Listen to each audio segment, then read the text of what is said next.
नमस्कार दोस्तों, मैं हूं आपका दोस्त रोहिताश यादव। मार्केट के बारे में बात करेंगे, आखिर मार्केट में क्या चल रहा है, प्लस अमेरिका क्या बचा पाएगा अपने आप को डिफॉल्ट होने से, और चाइना के कुछ कॉइन क्या बूम कर सकते हैं, क्या उनके पीछे कोई ऐसी वजह है। चलिए उस पर बात करेंगे। प्लस होबी ग्लोबल का HT टोकन, आपको थोड़ा सा इस पर नज़र रखनी है क्योंकि ये कहीं ना कहीं आपको एक अच्छा प्रॉफिट दे सकता है इसी दरमियान जब ये थोड़ी सी हाइप बन रही है उस टाइम पर। और हॉट बिट में आखिर क्या चल रहा है, कुछ हो पाएगा या कहानी खत्म हो चुकी। चलो वन बाय वन सबको कवर करेंगे। अच्छा लगे तो लाइक सब्सक्राइब जरूर कीजिए। पहले लेते हैं चाइना के टोकन्स का, कि आखिर चाइना के टोकन्स जो आजकल काफ़ी, वो कहते हैं हर यूट्यूबर बता ही रहा है आपको, खैर आपके पास लिस्ट भी सारी पहुंच ही चुकी हैं, 10 ले लो, 5 ले लो, 3 ले लो, जो भी है वो आपकी मर्जी है, आपको जैसा करना कर सकते हैं। लेकिन मैं यहाँ पर आपको देखिए चाइना के टॉप कॉइन्स की तो मैं कोई बात नहीं करना चाहता कि कौन से टॉप हैं कौन से नहीं है, क्योंकि जब कोई इस टाइप से हाइप बनती है तो देखिए उनका कोई बहुत ज़्यादा मतलब नहीं होता है। वो कुछ दिन के लिए हो सकता है खींचतान के ऊपर चले जाए, उसके बाद फिर से उनका डाउनफॉल शुरू हो जाएगा। मेन चीज़ क्या है यहाँ पर आपको जो देखना है, लॉन्ग टाइम के लिए क्या कौन से टोकन्स बेस्ट रहेंगे, आपको वो देखना है, ना कि अभी केवल चाइना का नाम जुड़ गया या हांगकांग का नाम जुड़ गया वो टोकन देखने। ऐसा मत देखिए, आप देखो थोड़ा सा फंडामेंटली आकर उनके पीछे कोई कुछ चल रहा है या नहीं चल रहा। जैसे मेटावर्स और वेव 3, इनमें आप जो भी चाइना का टोकन हो या हांगकांग से रिलेटेड टोकन हो, आप उसके बारे में सोच सकते हो। क्योंकि वेव 3 के बारे में देखिए, चाइना ने आज ही व्हाइट पेपर लॉन्च किया है। तो अब देखिए वेव 3 में कुछ तो हो रहा है, तभी चाइना इसमें इंटरेस्ट ले रहा है। बेशक अभी उसने वो कहते हैं ओपन नहीं किया क्रिप्टोकरेंसी को, ब्लॉक है वहां, एक तरह से बैन कर रखा है। लेकिन मैंने कहा ना, डायरेक्ट और इनडायरेक्ट दो तरीके से काम होते हैं। अभी चाइना में सारा कुछ इनडायरेक्ट वे में हो रहा है, तो इनडायरेक्ट वे में हो रहा है, लेकिन कहीं ना कहीं रोड मैप तो तैयार किया जा रहा है। वही वेव 3 का व्हाइट पेपर लाने का क्या मतलब है, चाइना अगर व्हाइट पेपर लेके आ रहा है तो कहीं ना कहीं आगे की प्लानिंग अच्छी है। तो इसलिए एक तो आप वेव 3 के जो कहीं ना कहीं थोड़ा बहुत जो कॉइन चाइना से रिलेशन रखते हैं या हांगकांग से रिलेशन रखते हैं उसके बारे में सोचें। दूसरा सोचें मेटावर्स के बारे में। मेटावर्स के बारे में मैंने सुबह ही आपको जो है जानकारी सुबह के वीडियो में, जिसने नहीं देखा आप देख सकते हैं, आज ही मॉर्निंग का वीडियो है क्रेजी क्रिप्टो मिंटू चैनल पर। उसमें मैंने बहुत बड़ा इन्वेस्टमेंट इसमें किया है और मैंने सुबह के वीडियो में बात आपको क्लियर बताई थी। तो देखिए कहीं ना कहीं इन दो में चाइना इन्वेस्ट कर रहा है, इंटरेस्ट ले रहा है, तो इनसे संबंध रखने वाले जो टोकन होंगे उनमें आपको अभी भी प्रॉफिट मिलेगा और आगे भी मिलने के पूरे चांस हैं। तो आप ऐसे टोकन्स के बारे में सोचें, ना कि ऐसे के बारे में सोचें केवल चाइना का नाम जुड़ा हुआ है तो ठीक है जी 5 ले लो, हांगकांग का नाम जुड़ा हुआ है तो 10 ले लो। ऐसा मत कीजिए, उनके पीछे भी देखिए कुछ है कि नहीं है। तो मैं आपको जो कह रहा हूं इनमें आप बेशक देख सकते हैं। प्लस और दूसरा जो ये वेव 3 है जिसका व्हाइट पेपर लॉन्च हुआ है, सीजेड बाइनेंस ने भी इसको सपोर्ट किया है, बाकायदा इसको रीट्वीट भी किया है इनके व्हाइट पेपर को। तो ये कहीं ना कहीं क्या है, एक अच्छा रोड मैप है। तो आप इनमें थोड़ा बहुत सोच सकते हैं। तो देखिए चाइना की लिस्ट आपके पास पूरी है, हांगकांग की लिस्ट आपके पास पूरी है, उनमें से आप देखिए कौन से वेब 3 के हैं, कौन से आपके मेटावर्स रिलेटेड हैं। तो इनमें आपको एक अच्छा प्रॉफिट मिल सकता है शॉर्ट टर्म में भी और लॉन्ग टर्म में भी। इन्वेस्टमेंट वही करें जितना आप रिस्क उठा सकते हैं। चाइनीज चीज है, थोड़ा सा सोच समझ कर, ये आप ध्यान रखिएगा। अब यहां पर मैं आपको एक चीज और कहना चाहूंगा, ये तो हो गया चाइना से रिलेशन जो भी रखते हैं। अब है होबी ग्लोबल एक्सचेंज, जो अपनी सर्विस पूरी तरीके से हांगकांग में 1 जून से प्रोवाइड करवाने वाला है, यानी रिटेल के तौर पे। अब होबी ग्लोबल रिटेल पे कराएगा तो देखिए होबी ग्लोबल तो ठीक है एक्सचेंज है, क्या फर्क पड़ता है, फर्क पड़ता है। एक्सचेंज का एक टोकन है इसका HT, तो ये HT जो टोकन है इसमें आपको अच्छा खासा इजाफा देखने को मिल सकता है।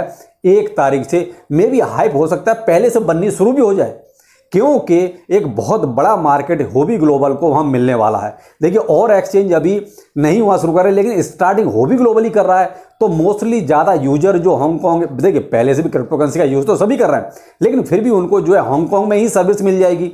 तो इसलिए कहीं ना कहीं यूजर बेस जो है सबसे ज़्यादा अभी स्टार्टिंग में मिलेगा तो होबी ग्लोबल को मिलेगा। ग्लोबल का यूज ज़्यादा होगा तो उसके HT टोकन जो है उसका भी आपको एक स्पाइक होता हुआ नजर जरूर आएगा।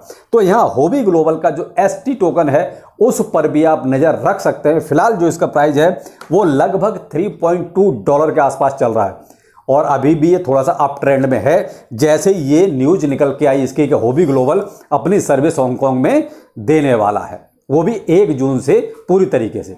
तो यहाँ आप जो मैंने आपको क्राइटेरिया बताया भाई, Web3 का हो गया, मेटावर्स हो गया और हॉबी ग्लोबल एक्सचेंज का टोकन HT, तो इनके बारे में आप इस तरीके से सोच सकते हैं। और इन्वेस्टमेंट मैंने कहा ना वही करें जितना आप रिस्क ले सकते हैं। हॉटबिट एक्सचेंज, बहुतों का फंड फंसा हुआ है, अभी भी फंसा हुआ है, निकला तो है नहीं। लेकिन यहाँ भी आपको एक चीज़ ध्यान रखनी पड़ेगी, वहाँ पर भी मिनिमम विड्रॉल की लिमिट आपके सामने होगी। ये कहीं ना कहीं बहुत ही एक बड़ा प्रश्न चिन्ह है कि आप मिनिमम लिमिट क्यों लगा रहे हैं। जो एक्सचेंज देखो वही मिनिमम लिमिट लगा रहा है। तो देखिए आप हॉटबिट पर भी अगर आपका बहुत मिनिमम अमाउंट है तो देखिए आप उसको विड्रॉ नहीं कर पाएंगे, और अगर आपका अमाउंट सफिशिएंट है तो आप कहीं ना कहीं विड्रॉ उसको कर सकते हैं। तो आप थोड़ा सा अलर्ट हो जाइए और इस बात को पूरी तरीके से मान लीजिए कि आपका फंड अगर मिनिमम अमाउंट में है तो वो खत्म है, वो आपका विड्रॉ भी नहीं होगा।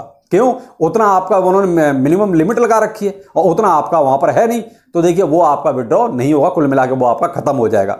जिसका ज़्यादा है तो देखिए वो विड्रॉ कर सकते हैं, आप अपना देखिए ट्राई करते रहिए, विड्रॉ हो जाएगा। बहुतों के हो भी रहे हैं, बहुतों के नहीं भी हो रहे हैं, तो आपको ट्राई ये करते रहना पड़ेगा। हॉटबिट कोई पहले भी बहुत अच्छा एक्सचेंज तो देखिए था नहीं, फिलहाल इसने तो अपनी सर्विस ही बंद कर दी। तो सर्विस बंद कर दी तो देखिए उसकी सेहत पर भी कोई फर्क नहीं पड़ता, वो बंद हो जाए या चालू रहे, क्योंकि उनको तो पता है हमें तो जाना है। अब जाना है तो देखिए उनको यूजर के दुख दर्द से कोई मतलब नहीं है। तो बेहतर वही है कि आप अपना ट्राई करते रहिए जिसका भी ज़्यादा फंड है, क्योंकि मिनिमम फंड तो आपका विड्रॉ होगा नहीं, क्योंकि वहाँ पहले ही सेल लिमिट लगी हुई है। जैसे हमने सन क्रिप्टो पर बात की थी सेल लिमिट की।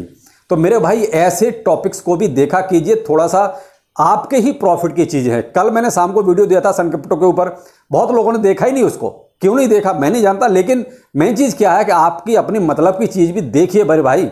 दूसरी बात, हमेशा वही टोकन कौन सा पंप होगा कौन सा डंप होगा ये तो चलता रहेगा, लेकिन पहले फंड तो बचाइए। आपने मान लीजिए उधर 1 करोड़ कमा लिया, आपको विड्रॉल मिल नहीं रहा, तो फायदा क्या उस 1 करोड़ के कमाने का? या 50 लाख भी आपने कमा लिया, विड्रॉ आपको मिल नहीं रहा, तो क्या करेंगे आप? तो बेहतर है पहले आप वो रास्ते भी खोलिए। तो इसलिए मैंने आपसे कहा था कि भाई कम से कम मुझे टेलीग्राम पर जो इंडियन एक्सचेंज हैं जिनको आप लोग यूज कर रहे हैं, जिन्होंने लिमिट लगा रखी है सेल लिमिट, कम से कम उनका आप स्क्रीनशॉट भेजिए कुछ, तो उसके बाद मैं उन पर जो है कुछ वीडियो बनाता हूं और उनसे हम पूछेंगे भी, पूछना हमारा अधिकार है कि भाई आपने सेल लिमिट क्यों लगा रखी है। बाय लिमिट चलो समझ में आता है, लेकिन सेल लिमिट तो छोड़िए। हमारा मिनिमम अमाउंट, हम मिनिमम अमाउंट तो ले लें अपना।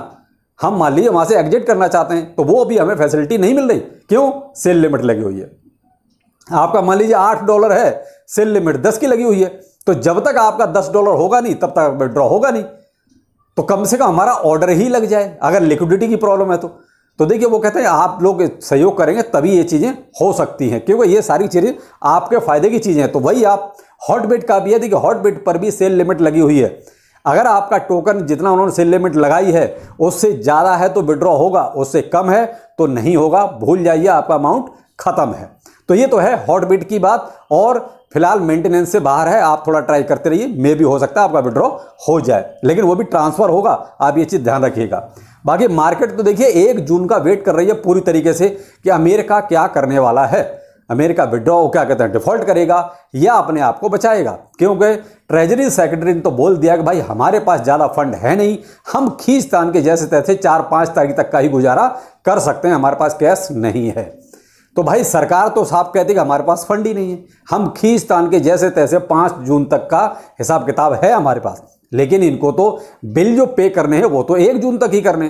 तो ये बहुत बड़ा मैटर है, देखते हैं क्या होता है। अभी भी कोई फैसला नहीं हुआ है, नेगोशिएशंस चल रहे हैं पार्लियामेंट में उनके अपने कांग्रेसमैन के साथ, लेकिन फिर भी अभी कोई डिसीजन नहीं हो पा रहा है। जैसे कोई डिसीजन होगा, पॉजिटिव हुआ तो मार्केट आपको एक अच्छा खासा बूम नजर आएगा, लेकिन पहले डिसीजन हो। तो डिसीजन डिपेंड करता है आने वाली मीटिंग्स पर कि क्या निकल के आता है। तो अभी तो फिलहाल ऐसा कुछ नहीं है, इसीलिए मार्केट भी आपका एक फ्लैट वे में है, यानी कि 26,700 सुबह भी यही चल रहा था, अभी भी यही चल रहा है। आप देखिए कोई मूवमेंट नहीं है। तो चलिए फिर मिलते हैं किसी नए अपडेट के साथ। नमस्कार।